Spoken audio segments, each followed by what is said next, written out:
고발과 변론이라는 제목으로 말씀을 나누도록 하겠습니다. 바울이 예루살렘을 벗어났죠. 그리고 가이사랴에 도착한 후에 법정에서 일어난 일이 오늘 말씀에 기록되어 있습니다.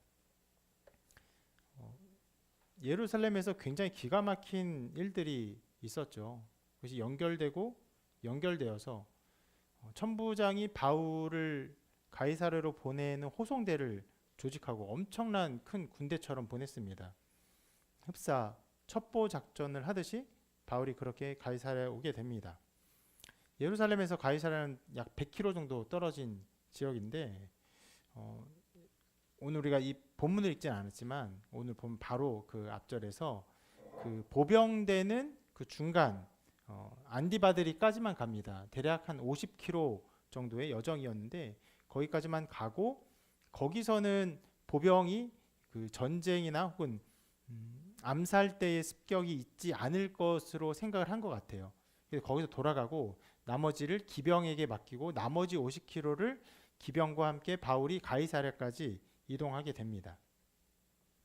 그리고 그렇게 굉장히 많은 우여곡절과 많은 일들을 경험한 이후에 바울이 가이사랴 헤롯의 그 벨릭스 앞에 서게 되죠. 천부장이 쓴 편지에 이 모든 사건에 대한 내용들이 담겨 있었습니다. 그리고 벨릭스는 편지를 읽은 후에 바울의 출신을 물어봅니다. 왜 그러냐면은 바울의 출신에 따라서 이 재판의 상황이 달라지기 때문에 그렇습니다.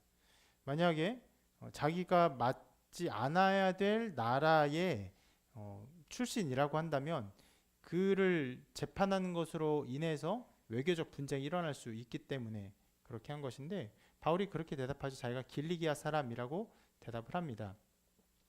이제 길리기아의 다소라는 도시에서 바울이 나고 자랐는데 그 지역이 로마의 도시 중에 한 군데예요. 한 부분입니다. 그리고 그 지역이 수리아 전체 지역의 한 부분인데 수리아 총독이 벨릭스의 상관이었어요. 그렇기 때문에 이 모든 일은 내가 재판을 해도 되겠구나라고 벨릭스가 판단을 합니다. 그리고 천부장 루시아가 편지한 대로 이 모든 재판을 자기가 주관하고 그리고 고발하는 사람들이 오면 함께 내가 이 재판을 하겠다라고 말을 합니다. 그리고 5일이 지난 이후에 재판이 열리게 되죠. 그 재판의 시작을 이렇게 기록하고 있습니다. 한번 같이 읽어볼까요? 시작. 닷새 후에 대제사장 아나니아가 어떤 장로들과 한 변호사 더들로와 함께 내려와서 총독 앞에서 바울을 고발하니라. 말씀이 좀 이렇게 강조하고 주목하는 부분들을 오늘 말씀에서 계속 보고자 하는데요. 대제사장 아나니아라는 이름을 거명하고 있죠. 이거는 어떤 면은 당연한 것입니다. 그 아나니아가 대제사장인 것을 누구나 알고 있는 사실이고 또 그 사람이 이 재판에 참여했다. 굉장히 중요한 재판이라는 것이죠. 그런데 실은 아나니아가 참여한 것은 어떤 면에서 당연한 일인데 그리고 글을 기록한 것도 당연한 일입니다. 그런데 한 변호사 더들로를 기록한 것은 어떤 면은 조금 예외적인 일이에요.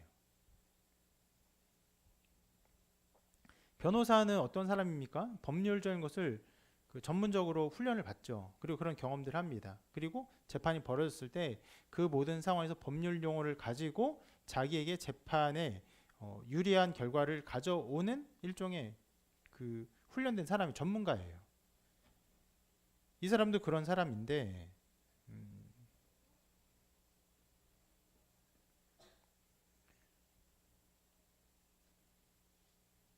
이 사람의 어떤 존재 그리고 이 사람의 말이 그 의미를 가지고 있기 때문에 일부러 이 사람의 이름과 직업을 자세하게 기록을 하고 있는 것이에요. 실은 더들로 찾아보면요. 여기 1절과 2절 외에는 성경 어느 곳에도 등장하지 않는 인물입니다. 그러면 굳이 그렇게 말하지 않아도 될 텐데 굳이 그것을 밝히고 있는 것이에요. 그리고 이 더들로의 이제 어떤 고발 내용을 이제 우리가 보게 될 텐데 고발 내용이 길진 않습니다. 성경에 기록된 내용이. 당연히 성경에 기록된 내용은 더둘로가 한 고발 내용을 그대로 다 기록한 것이 아니라 전체를 일정 부분 요약을 한 것이에요. 그런데 그 요약을 한 내용임에도 불구하고 그 요약된 내용에서 굉장히 많은 부분을 차지하는 것이 뭐냐면 바로 벨릭스를 향한 칭찬과 아부가 크다는 것입니다. 굉장히 그 비중이 커요. 3절부터 이 말씀을 한번 보면요. 이제 계속 좀 자세히 보긴 하겠지만 3절부터 8절까지 그것들이 이어져 있거든요. 그 중에 7절은 없죠. 6절 하반절부터 7절, 8절 상반절까지가 없습니다. 꽤 많은 절이 없음으로 이제 우리가 이해하고 있는데 또 어떤 사본에는 이 부분이 있기도 해요. 근데 우리는 그것을 이제 소실되었다 혹은 없다라고 이제 보고 있는데 자 그러면은 실질적으로 7절은 통으로 없고 또 6절하고 8절도 부분적으로밖에 없기 때문에 총 5절 정도밖에 없다라고 볼 수 있어요. 그래서 그 5절에서 고발의 본격적인 내용은 5절, 6절, 2절밖에 되지 않습니다. 그리고 그 2절에서 고발의 내용은 총 3가지나 나와요.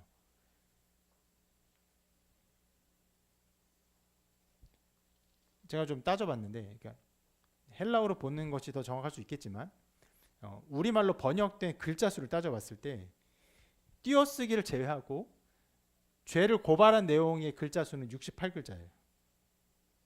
그런데 벨릭스에게 아부한 내용은 3, 4절, 2절 전체를 통해서 다 나와 있는데 띄어스를 제외하고 108글자로 되어 있습니다. 말이 안 되는 것이에요. 아무리 아부를 한다 할지라도 아부를 한 다음에 재판 상황이 중요하니까 지금 얼마나 큰 일이 벌어진 것입니까? 그 예루살렘에 온 사람들이 소동을 한 것이고 암살 때까지 조직되고 군대까지 동원되고 지금 바울을 죽여야 되냐 살려야 되냐 이런 일들이 벌어지고 있는데 그런 바울에 대해서 정식으로 고발하는 절차의 내용이 실은 굉장히 짧게 나와 있어요.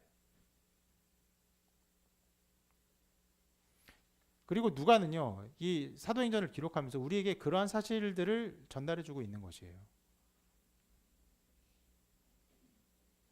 어떤 면에서 여러분 그 변호사인 더둘로가 법정에서 승리하기 위해서 판결을 하게 되는 이 벨릭스에게 좋은 말을 하는 것, 아부를 하는 것은 그렇게 이상해 보이지 않을 수 있어요.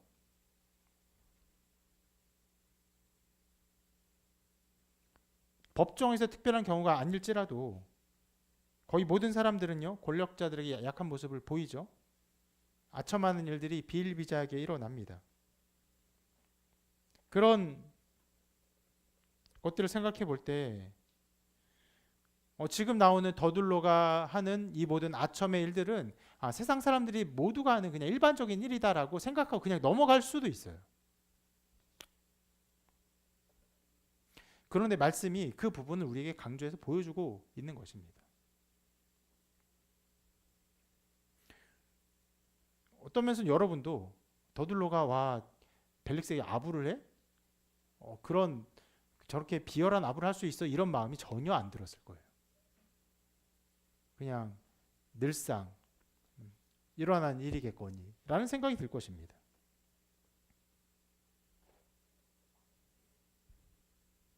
그래서 우리는 이 부분을 보아야 돼요. 실은 우리가 어떤 면에서는 잘 캐치하지 않고 있기 때문에 굳이 이 부분을 보아야 하는 것입니다.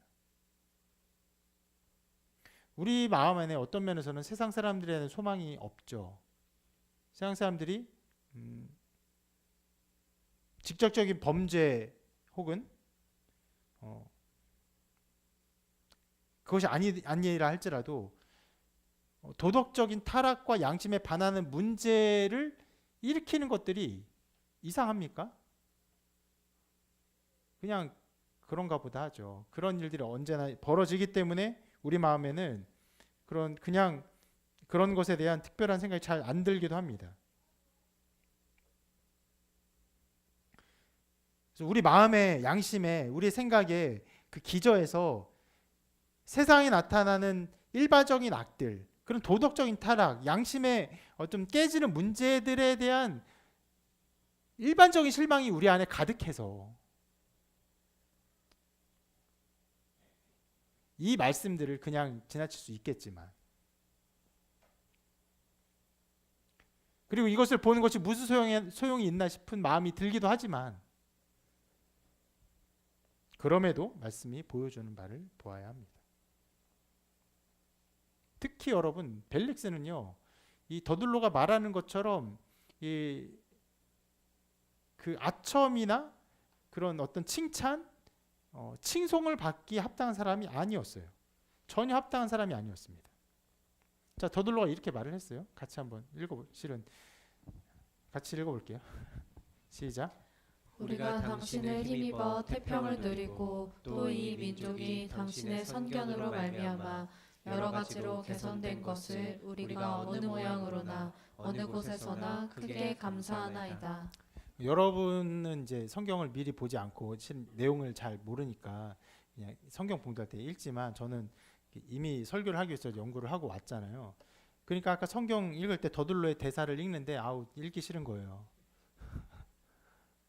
추잡해. 이게 말이 내 입에 담게 하고 싶지 않은 거예요. 더둘로가 평가한 이런 말은요, 벨릭스에 전혀 어울리지 않았어요. 실은 로마 역사가 타키투스가 그런 평가를 했는데, 벨릭스가 가는 곳마다 그 황폐화를 일으켰고, 그리고 그것을 평화라 일컬었다라고 평가를 합니다. 그러니까 이런 문구가 그에게 어울렸던 것인데, 그들은 사막을 만들면서 그를 평화라고 부른다라는 것이에요. 이것은요, 은유적인 혹은 비유적인 표현이 아니에요. 실제로 그런 것인데, 자, 유대인들이 사는 그 팔레스타인 지방이 굉장히 사막과 같은 지방이죠. 거기에 살기 위해서 나무를 심고 사람이 살 수 있는 그런 그 환경이 되기 위해서 많은 애를 씁니다. 그리고 예수님이 실제로 돌아가실 때도 그 감람산에서 기도하실 때 실은 감람나무 굉장히 많았어요. 풍성했어요. 그런데 로마인들은 60년대 후반 이스라엘을 이제 침략하고 70년대 예루살렘을 완전히 파괴합니다. 그러니까 그들의 어떤 반란들을 완전히 제압하기 위해서 대리 통치 혹은 간접 통치를 이제 벗어버리고 그들을 완전히 멸망시키는 그런 걸음을 걷게 되는데, 그들이 그런 그 전쟁을 벌일 때 어떤 식으로 전쟁을 했느냐, 성을 대체적으로 포위를 합니다. 포위를 하고 어떤 물자도 들어가지 못하게 해요. 그러면 그 성 안에 사람들이 어떻게 합니까? 먹는 거 다 먹어요. 이제 당연히 가축들 다 먹습니다. 심지어 뭐 잔인한 상황에서는 사람도 먹는 뭐 그런 일들이 벌어지는데, 그 전에 나무들까지도 다 그 어떤 재료도 쓰죠. 다 나무도 베고, 실은 나무의 어떤 껍질이나 뿌리 같은 것도 우리 옛날에 그런 거 먹지 않았습니까? 그거 다 먹는 거예요. 그러니까 그 성 안에 있는 모든 나무들까지도 완전히 다 초토화되는 거예요. 그리고 그것을 점령합니다. 그러면 그 땅이 어떻게 되냐? 아무것도 남지 않은 사막이 되어버리는 것이. 그것이 이 벨릭스의 그런 방식이었고,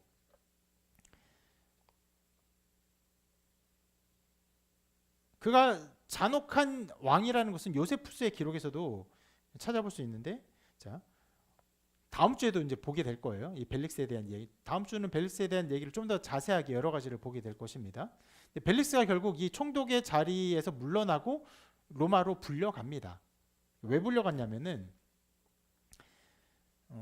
유대인과 수리아인들 간의 시민권에 대한 분쟁이 벌어졌을 때 벨릭스가 그것을 잔인하게 진압을 합니다. 그래서 그 잔인한 진압과 통치에 대해서 문제를 삼아서 이 총독직을 박탈하고 돌아가서, 실은 그것 때문에 벨릭스가 죽음을 당할 수 있었다라고 하는데, 실은 벨릭스를 돕는 어떤 배후 세력이 있어서 그를 보호해 주긴 해요. 살아요. 죽진 않아요. 그런데 그가 잔인하다고 평가하면서 그의 직을 박탈한 황제가 누구냐? 네로예요. 잔이라고 유명한 네로 황제가 너 왜 이렇게 잔인하냐라고 말할 정도로 벨릭스가 잔인한 사람이었던 것이. 왜 그렇게까지 그렇게 잔인한 통치의 정치를 펼쳤냐? 그가 노예 신분이었기 때문에가 아닌가 생각하는 부분이 있어요. 노예로부터 출발해서 정말 입지전적으로 그의 어떤 신분을 쌓아 올린 사람이기 때문에 굉장히 잔혹하게 그런 통치를 가져간 것이 아닐까 생각하는 것이에요. 그래서 그렇게 평가하기도 하는데 벨릭스는 왕의 힘은 있으나 노예의 머리를 가졌다라는 것이. 그러니까 너그러움이 없어요. 잔혹해요. 이러한 역사적 자료를 생각해 보면서 이 더둘로의 말을 봅시다. 우리가 당신의 힘으로 태평을 누리고 또 이 민족 당신의 선견으로 말미암아 여러 가지로 개선된 것을 우리가 어느 모양으로나 어느 곳에나 크게 감사하겠습니까?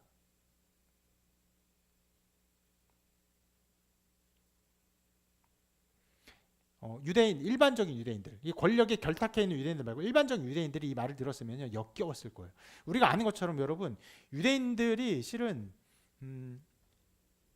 어떤 면에서 굉장히 의분이 많은 사람이에요. 그래서 여러분 그 바울 호송대가 조직되고 바울이 오기까지 할 정도로 있었던 사람들이 바로 암살대죠. 시카리인들. 우리가 시카리인들을 좀 살펴봤죠. 자, 유대인들이 그런 시카리인들이 많이 나타날 정도로 친로마 정책을 펼쳐? 그럼 너는 죽어 마땅히 하면서 일종의 이렇게 테러 조직처럼 사람들을 죽이는 그런 일들을 하기까지 이 사람들이 의분이 많은 사람이에요. 그런데 벨릭스 앞에서 저렇게 변호사 더둘로가 그를 칭송하는 말을 들었다면요, 얼마나 역겨웠을까요?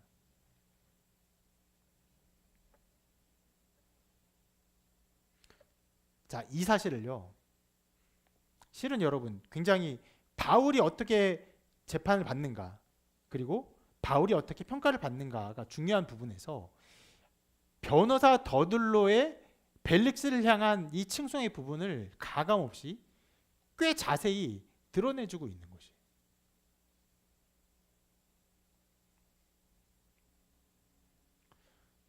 여러분, 이런 더둘로의 모습이 진짜 그 옛날에 저 악한 사람이 있었다니 하면서 추억만 하고 끝날 만한 종류의 사람입니까? 우리가 살아간 세상은 이런 비열한 아첨꾼들이 없습니까? 권력에 빌붙어서 양심의 소리를 완전히 저버리고 진리의 것들은 완전히 깡그리 무시하고 자기의 말을 하지 아니하고 거짓을 말하면서 이런 사람들이 없습니까?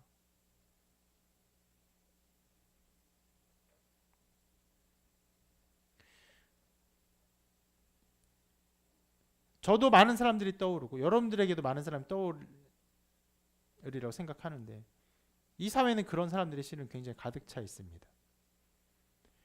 그런 사람들의 말, 심지어는 핸드폰에서 그 문자하는 내용들, 표정까지 생생하게 생중계되는 이 사회에서 그런 것들이 전혀 줄어들지 않고 있어요. 그런 것들이 들키고 그런 것들이 나타난다 할지라도 철면 피를 깔고 자기의 성공을 위해서 살아가는 사람들이 있습니다. 심지어 그런 사람들은 권력으로부터도 엄청난 보호를 받고 심지어 권력의 한 자리를 차지하면서 굉장히 긴 기간 동안 성공의 혹은 권력자의 지위를 누리기도 합니다. 그것이 세상이에요.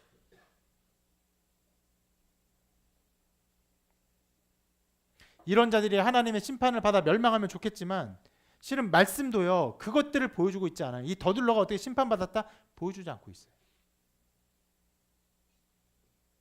그냥 그가 말한 이 악한 말들을 그냥 우리에게 보여주고 있을 뿐입니다. 그리고 자, 벨릭스가 굉장히 잔혹한 사람이에요. 그리고 굉장히 아첨꾼이 그 비열한 말을 가지고 벨릭스에게 아부를 하면서 바울의 죄를 드러내고, 지금 드러낼 수 없는데 죄가 없으니까 드러내고 바울을 정죄시키기 위해서 애를 쓰고 갖은 수고를 다하고 있는 장면을 우리에게 보여주고 있는 것이에요.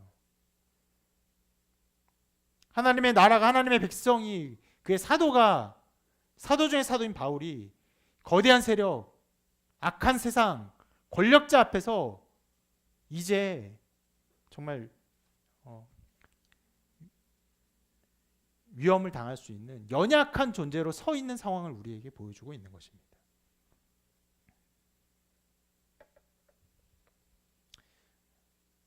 우리는 이 장면을 보여주는 것처럼 연약한 자입니다. 세상의 찢기와도 같은 자예요.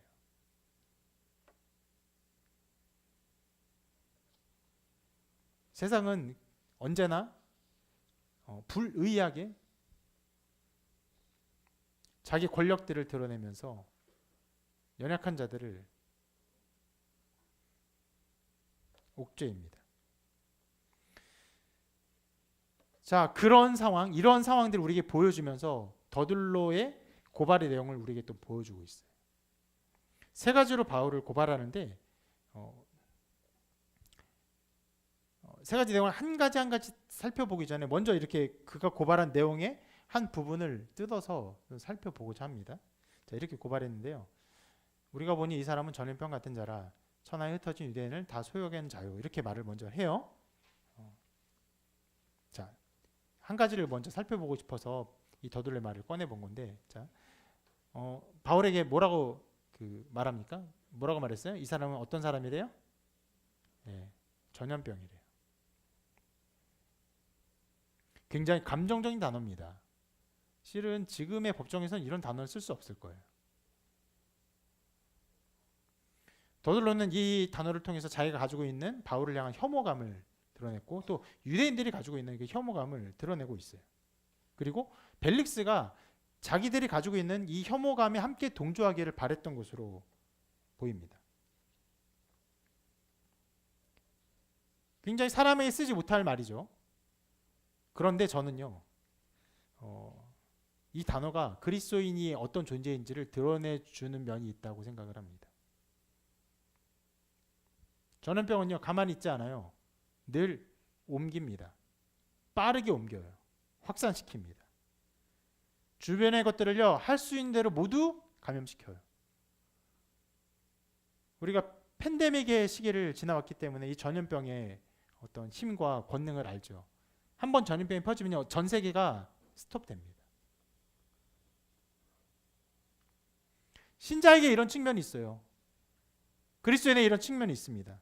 보십니까? 신자는요, 절대로 가만히 있지 않아요. 예수님 믿고 좋아, 행복해. 나 혼자만 예수님 믿고 가만히 있는 일이 절대로 벌어지지 않는 것이에요.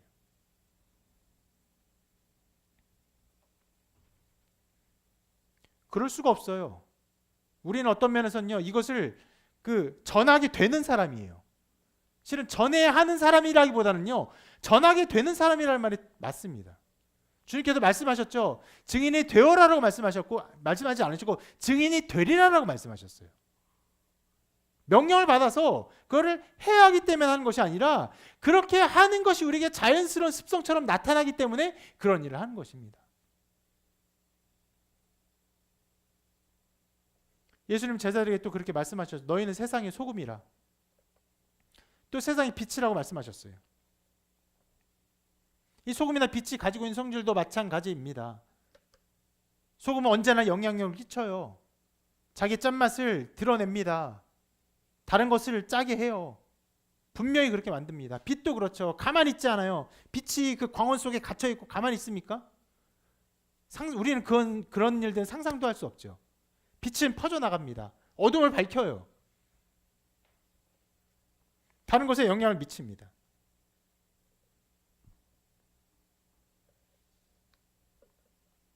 베드로와 요한이 처음에 병자를 고쳤을 때 그에게 협박을 했죠. 도무지 예수의 이름으로 말하지도 말고 가르치지도 말라라고 협박을 합니다. 그때 이렇게 말합니다. 우리는 보고 들은 것을 말하지 아니할 수 없다. 그렇게 하는 것은요, 불가능한 일이에요. 아니, 우리는 말할 거야가 아니라 말하지 않을 수 없어요.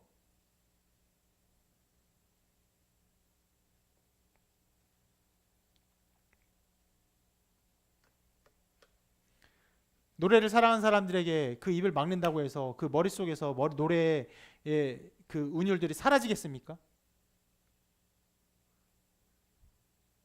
예술가의 마음속에 떠오른 그런 뭐 예술가의 감각들이 여러분 손과 발을 묶는다고 해서 다 사라지겠습니까?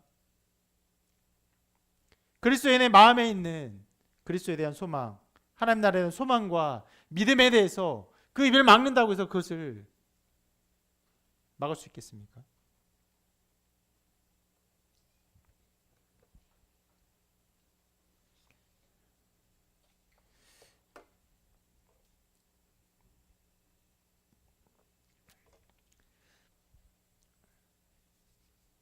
옛날에 우리나라 그 나환자들이 많았을 때 실은 나환자들에게 어떤 목사님들이 복음을 전하면서 나환자들이 많이 예수를 믿었고 또 그것을 토대로 교회가 많이 성장한 일들이 있었는데요. 나환자촌에 방문했던 어떤 외국의 선교사, 나환자들의 얼굴에 있는 그 소망, 그것에 대해서 말을 할 때 실은 입이 다 문드러져서 말을 못하고 손가락도 다 잘려 있지만 자기의 소망의 근원을 말하면서 이렇게 다 잘려진 손으로 하늘을 가리치면서 영광에 가득 찬 얼굴로 그를 바라보았다. 난 그 얼굴을 절대로 잊을 수 없다라고 말을 합니다.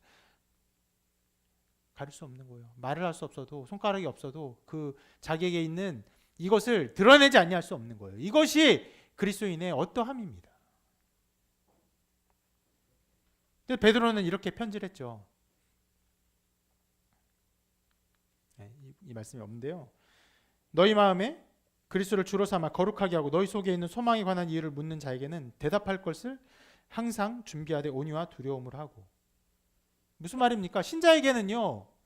소망에 관한 어떠한 할 말이 언제나 있다는 것이에요. 누가 그것을 물어보면 대답해 주어라. 그런 물어보는 일들이 언제나 나타난다는 거예요. 당신 평안해 보입니다. 당신이 살아가는 이유가 무엇입니까? 당신은 무엇을 위해 사는 것입니까? 당신은 어떤 즐거움으로 사는 것입니까?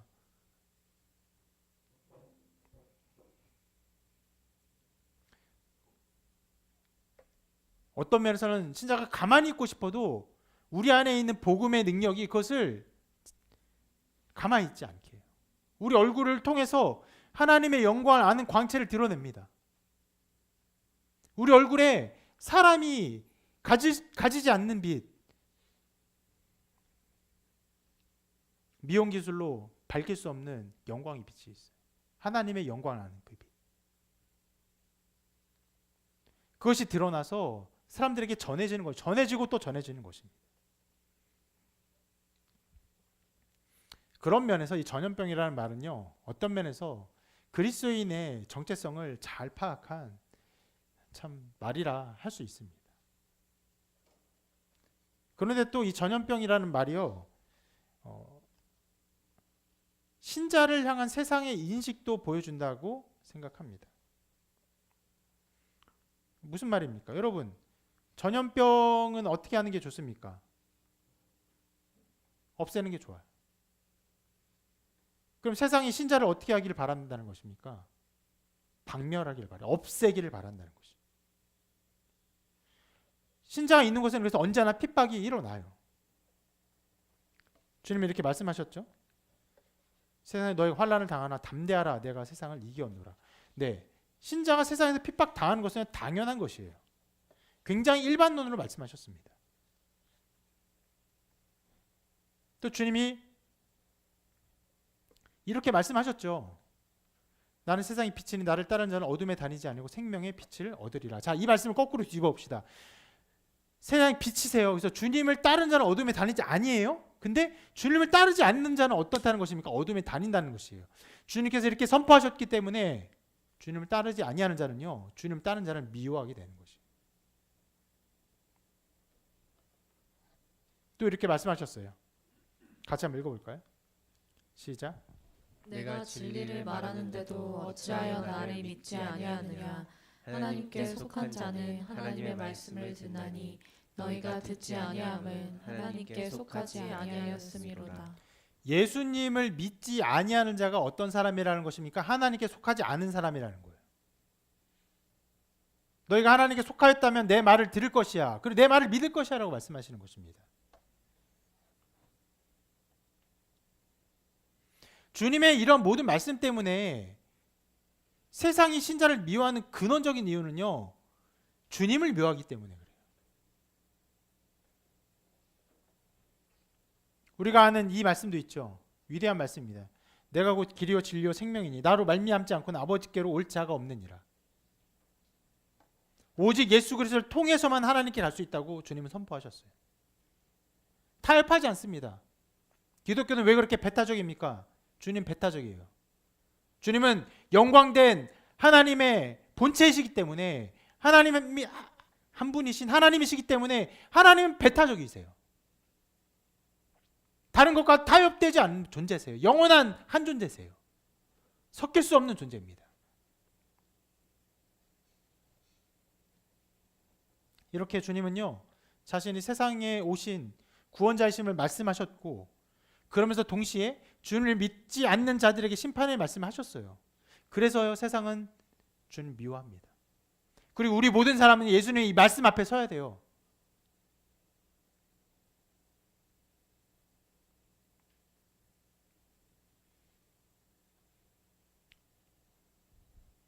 주님은 자기를 드러내시고 내가 길이요 진리요 생명이니 나로 말미암지 않고는 아버지께로 올 자가 없느니라 라고 말씀하셨어요. 어찌하여 나를 믿지 아니하느냐라고 말씀하셨어요.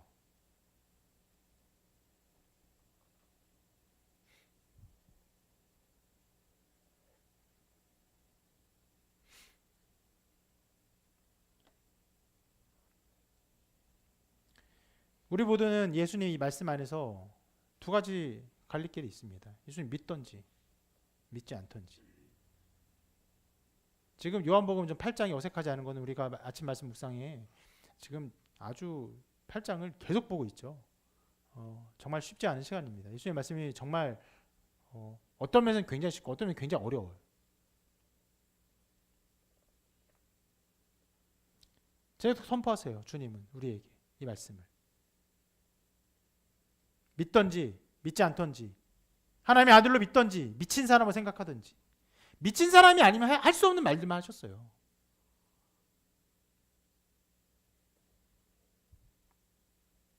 두 가지 상태입니다. 우리 앞에 자기를 계시하셨습니다. 그렇기 때문에 또 이렇게 말씀하십니다. 세상이 너희를 미워하면 너희보다 먼저 나를 미워한 줄을 알라.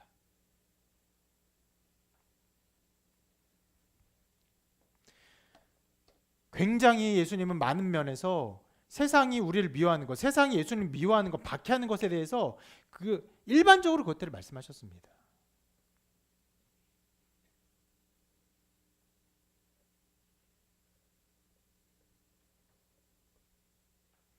여러분, 세상이 예수님을 미워하고 또 신자를 미워하는 것이 이 말씀을 통한 어떤 과장된 표현입니까? 그렇지 않아요. 여러분, 기독교에 대한 어떤 논쟁이나 어떤 비난들이 일어나는 인터넷 기사들, 거기에는 나온 댓글들 보십시오. 그 글들을 쭉 보면요, 굉장히 많은 사람들이 기독교인들이 이 세상에 없어지기를 바래요. 박멸되기를 바래요. 물론 글씨는 그렇게 많지도 않아요. 어떤 부류의 사람들은요, 기독교인들도 있고 이런 사람들도 있고 그냥 서로 섞여 사는 거 아니냐 이렇게 말하는 사람들도 있어요. 그렇게 많지는 않아요. 근데 적지 않은 사람들이 기독교가 정말 상종 못할 존재인 것처럼, 함께하지 못할 존재가 마침내 없어져 마땅한 존재인 것처럼, 정말 박멸되어야 되는 전염병인 존재인 것처럼 대하는 것을 아주 쉽게 볼 수 있습니다. 실은 예전에는 이런 마음들을요, 깊게 보기 어려웠죠. 그러나 자기 속마음을 마음대로 꺼내도 되는 어떤 면에서 우리는 대혐오의 시대를 살고 있죠.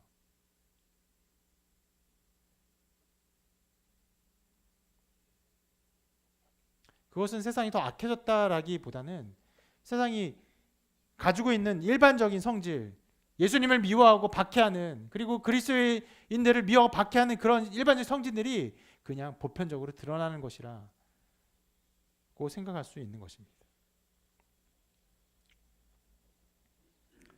이처럼 바울을 고발하는 자들은요, 바울을 그냥 유죄로 만들고 싶었던 것 정도가 아니에요. 바울을 없애고 싶었어요. 실은 죽이려 했었죠.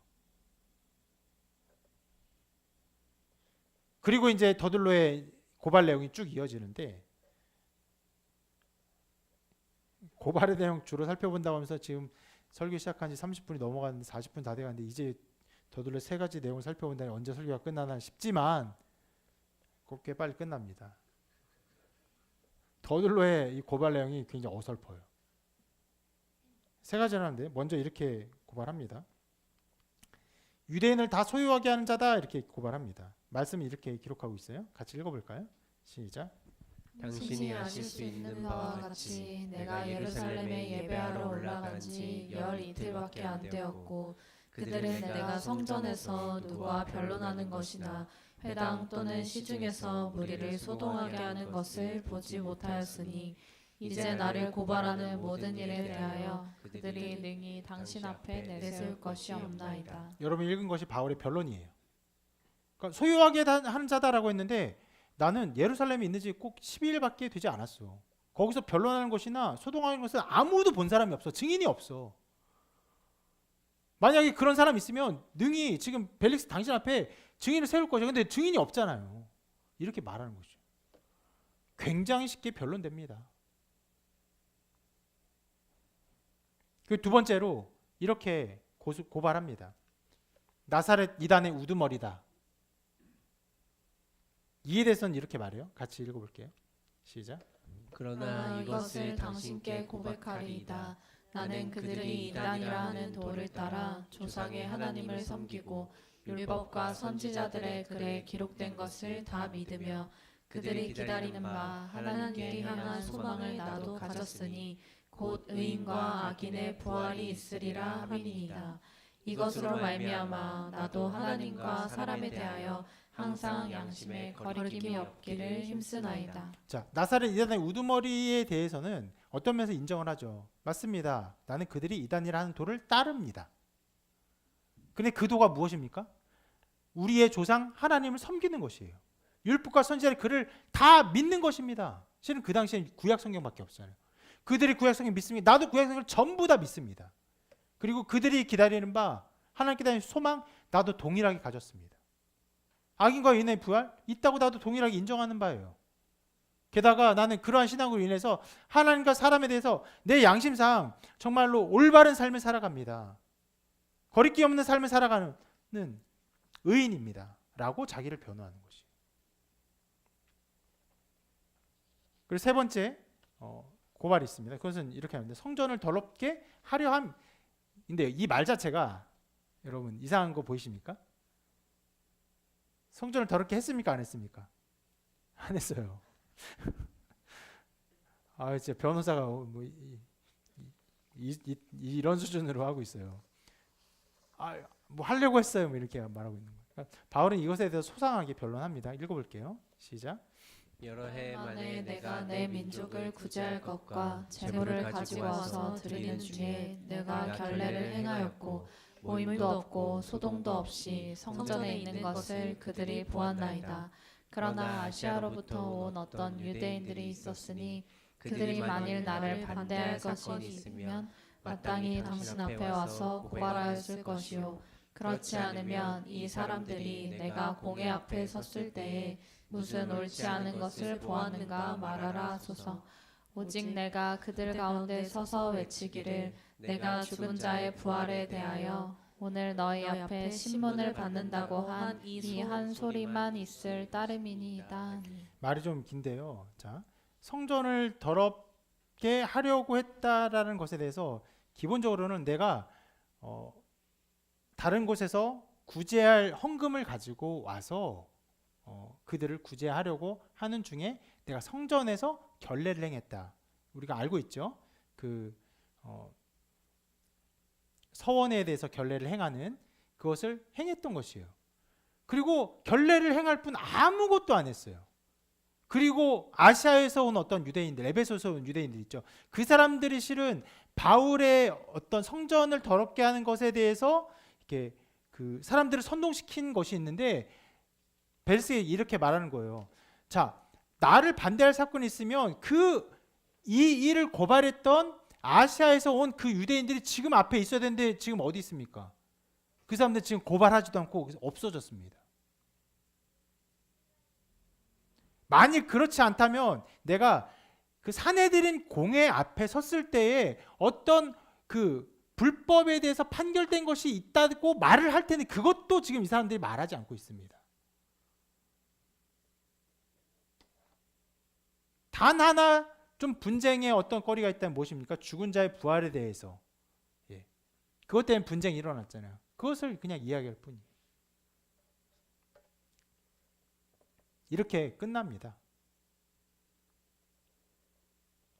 고발과 변론의 내용을 보면요, 이 어떤 양측의 이야기는 거의 완전히 일방적으로 변론이 모든 것을 온전하게 말하고 있다는 것을 볼 수 있어요.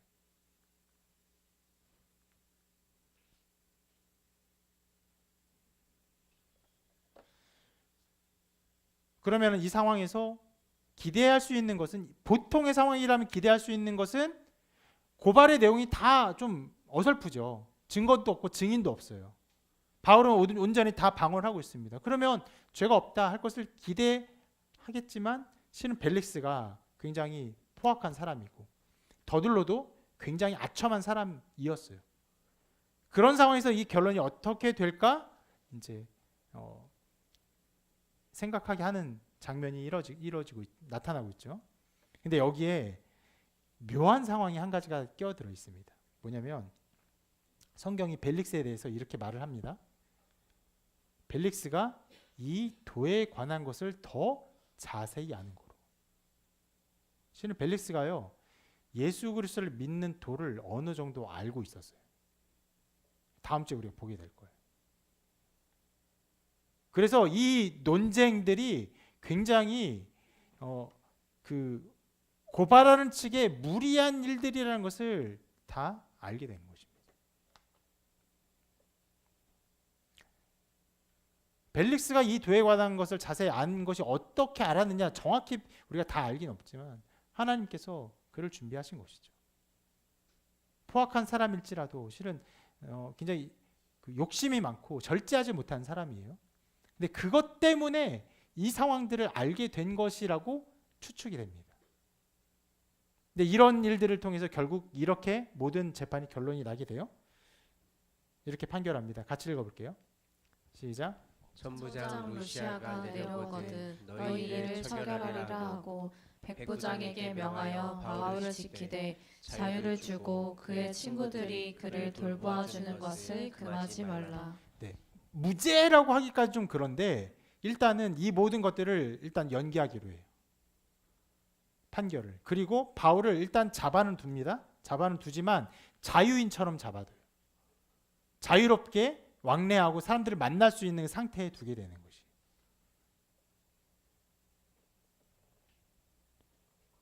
그러면 이제 말로 보면은 천부장 루시아, 이 모든 글을 쓴 루시아가 내려오면은 그의 말을 듣고 뭔가를 할 것 같잖아요. 근데 그거 하지 않고 그냥 이 상태가 2년 동안이나 지속됩니다.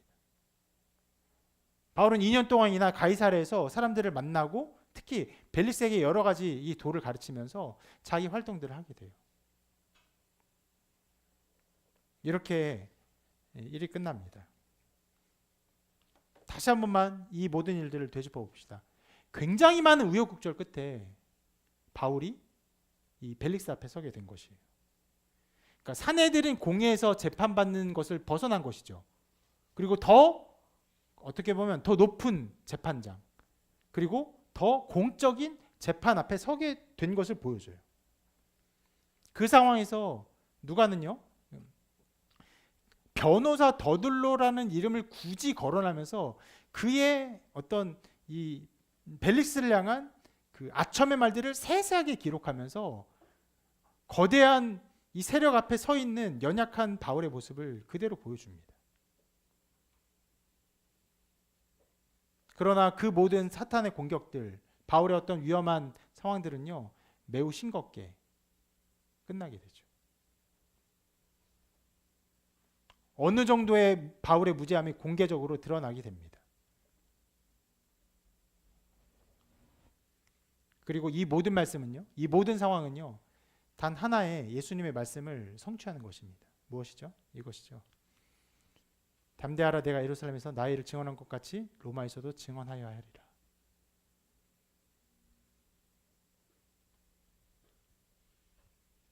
두려워하는 바울에게 주님이 말씀하셨고, 그 이후에 암살대가 조직되고 호송대가 조직되고 재판에 서게 되고 재판에서 많은 변론들이 있게 되고, 그 결론이 나고 그 2년 동안이나 거기서 아무 일 없이 사람들을 만나며 혹은 복음을 전하며 살아갈 수 있는 상황이 된 것입니다. 주의 말씀이 그냥 날아가는 것이 아니라 반드시 이루어지고 있음을 보여주는 것이에요.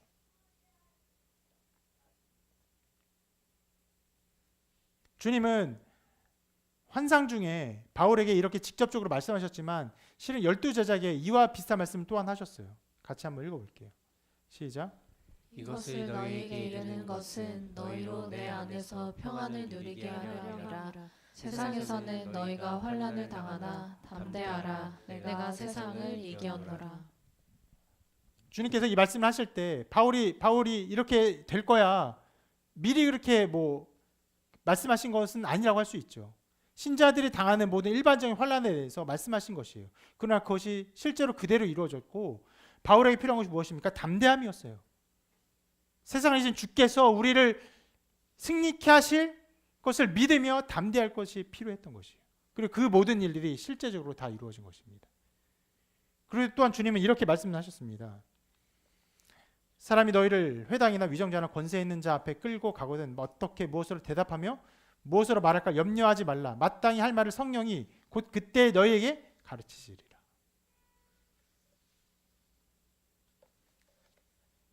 이 모든 말씀이 여러 차례 제자들에게 다양한 형태로 주어졌고, 실은 바울에게는 더 직접적으로 주어졌고, 바울의 모든 상황에서 이 모든 말씀이 다 이루어지고 있음을 우리에게 보여주고 있는 것입니다.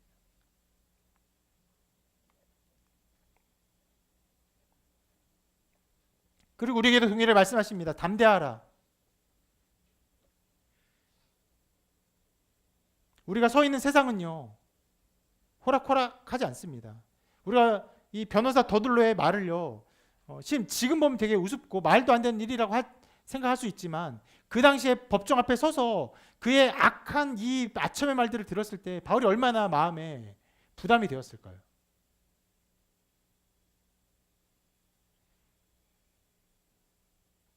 우리가 세상 속에서 당하는 여러 환난과 어려움들 직접적으로 부딪힐 때마다 얼마나 어렵습니까? 얼마나 두렵습니까? 힘겹습니까? 변호사 도들로처럼 직접적으로 우리를 죽이기 위해서 법정에 우리를 세우고 고발하고,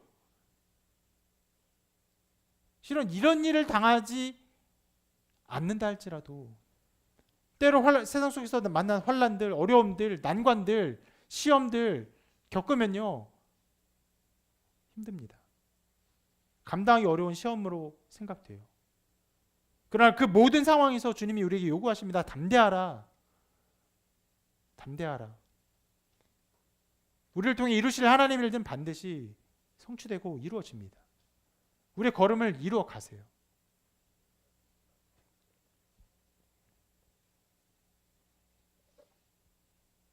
여러분이 어떤 상황에 어떤 어려움에 처해 있는지 저는 다 알지 못합니다. 앞으로 어떤 일이 일어날지도 저는 다 알지 못합니다. 주님 말씀하십니다. 담대하라.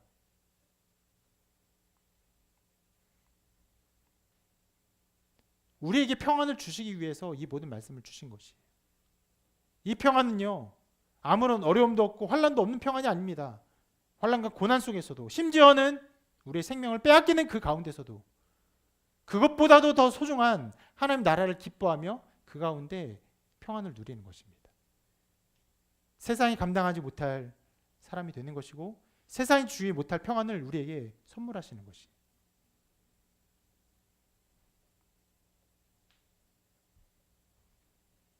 말씀은 많은 사건들을 통해서 바울에게 일어난 일들을 보여주고 있고, 그 걸음 속에서 하나님의 통치와 섭리와 말씀의 성취를 우리에게 보여주고 있습니다. 이런 말씀을 붙들고 말씀을 바라보면서 여러분 삶에 나타나는 하나님의 섭리하심을 기대하시기를 바랍니다.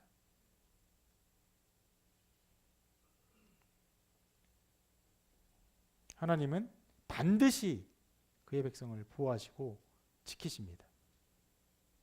그리고 우리에게 해야 할 말을 알게 하시고 우리를 가르쳐 주십니다. 이런 하나님을 향한 믿음과 소망이 그리고 그런 하나님을 향한 사랑이 여러분 가운데 가득 충만하시기를 주님의 이름으로 축원합니다.